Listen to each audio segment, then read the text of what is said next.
Hey, everybody, this is Pastor Todd Cox with StonePoint Church right here in North Georgia. We're located right here in Cumming, Georgia, and wanted to just reach out with you and talk with you about a few things. I was talking to our BMAA missions, North American missions director, Larry Barker, last week, and as we were talking, we were having a conversation about some things we can be doing to help engage and stay connected during this COVID-19 coronavirus time.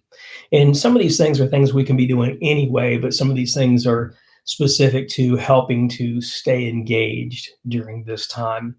So I just want to talk about some of the things we've started doing here at StonePoint Church in North Georgia. By the way, our website is stonepoint.org. You can also find us on Facebook, facebook.com/StonePoint Church. Those are a couple of ways to stay connected with us. So anyway, one of the things we started doing is, we continue to do live streaming. We were already doing live streaming during this process or before the virus hit, the pandemic hit, but we continue to kind of narrow down some of the things we were doing, or at least make things a little bit better in what we were doing with live streaming. We asked our entire church to participate.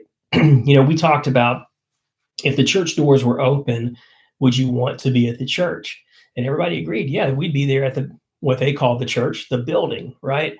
But yet we are the church where two or more are gathered, correct? And so what we told people was, hey, this is how we are meeting currently as a church, doing Facebook Live primarily. And so we asked people, listen, even if during this time you need to get a Facebook account, even if you close it down after this, everything goes, quote, back to normal. But for now, just make an account, go like our page and follow our page. We even have a private Facebook group too, where we can share some things just between the members. But as far as our public page, you can do this. And this is where you can connect with our live stream.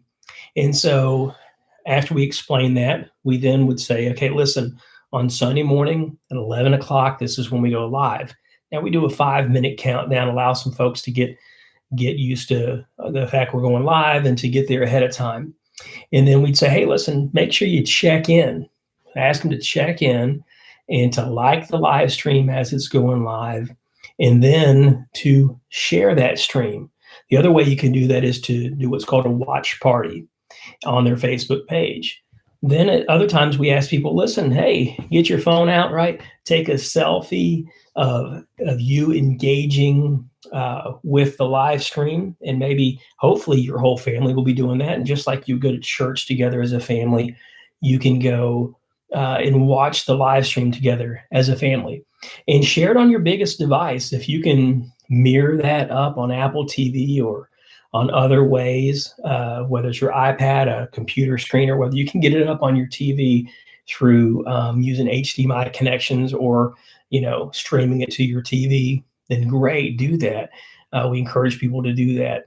We've even seen people, hey, they use Zoom and they got together with their families. They had everybody on a Zoom call and they were watching the stream together by themselves on their account, but then they were interacting. They're saying, amen, yeah, and they were singing together and praising together. And I just thought that was a great opportunity to do that.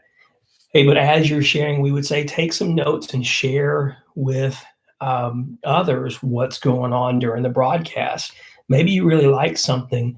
Man, when you took that selfie, when you share it, tag the church, share with that. And the other thing that we did is, hey, listen, if you came to our church in person, you would be connecting with live people. You'd be connecting with people that are opening the door for you, that are greeting you as you come, excuse me, as you come in, whether you call it a first impressions team, a greeting team, a welcome team. Well, we created that as well online.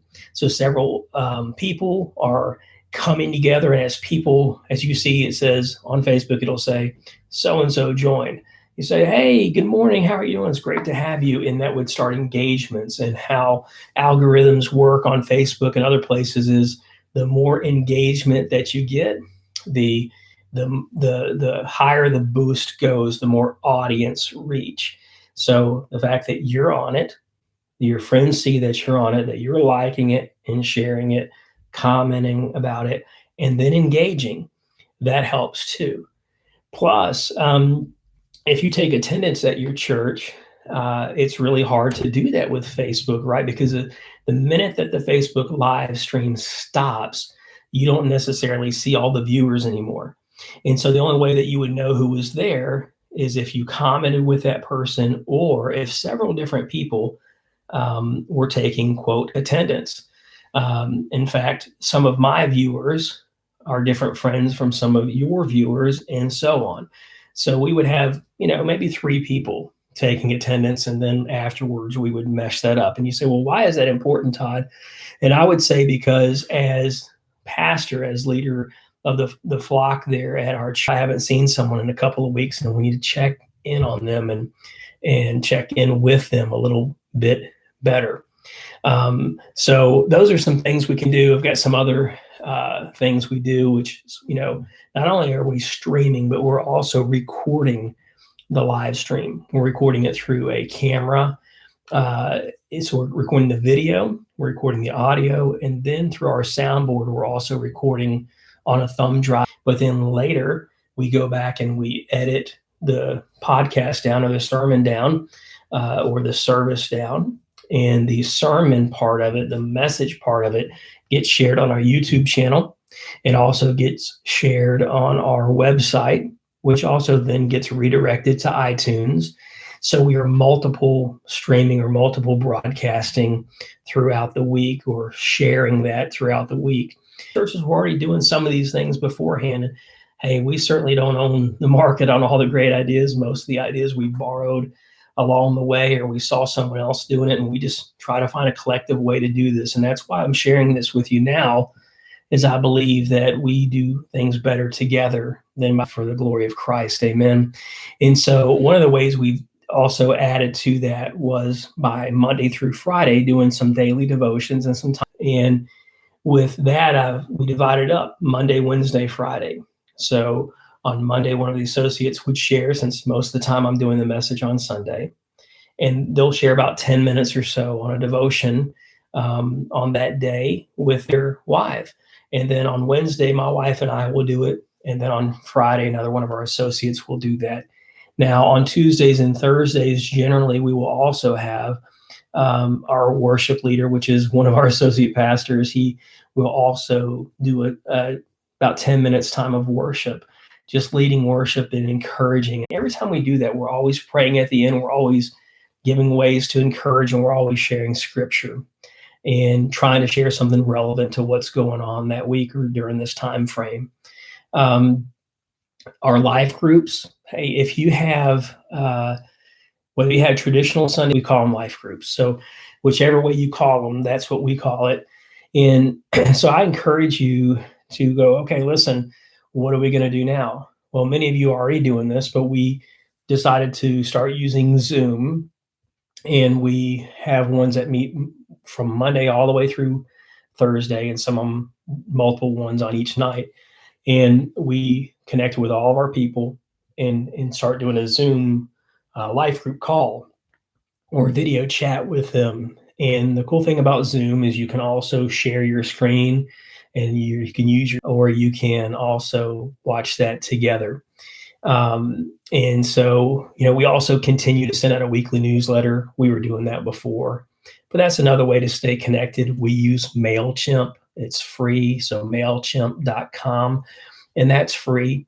And connection to stay connected with your group, with your flock, your congregation, and also ways to reach out. Because while you're Facebook streaming, while you are doing devotions that are streaming out there, you are going to be reaching some more. And while your people are sharing those, you're going to be reaching a wider audience than you ever could, because you're going to be reaching people that might go to other churches. And again, your goal is not to grow your church by reaching other people or other church members for the love of Christ, right? Or to reach those who are not plugged in.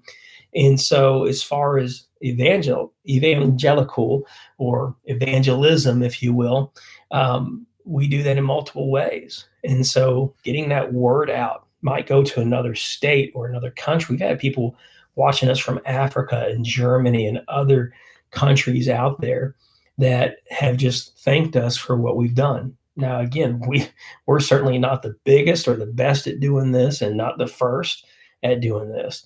Just one of the folks that are doing this, and you can be too. It's just another way to connect.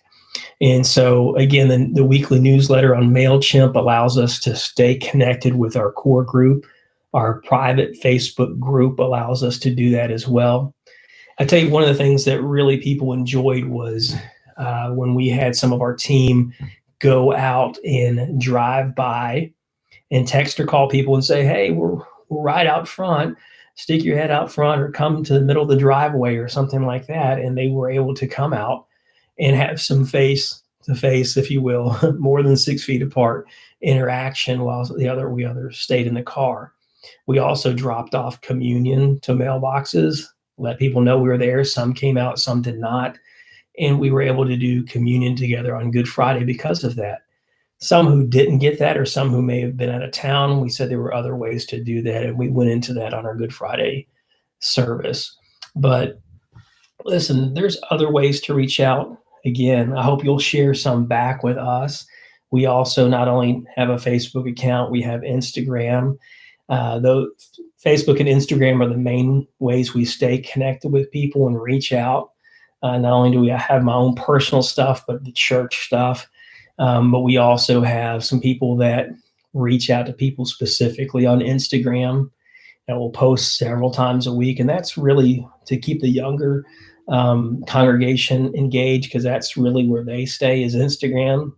And the other thing we do is our staff continues to meet and talk and share. We stay connected, stay within communication with each other. We do a big staff meeting on Tuesdays via Zoom.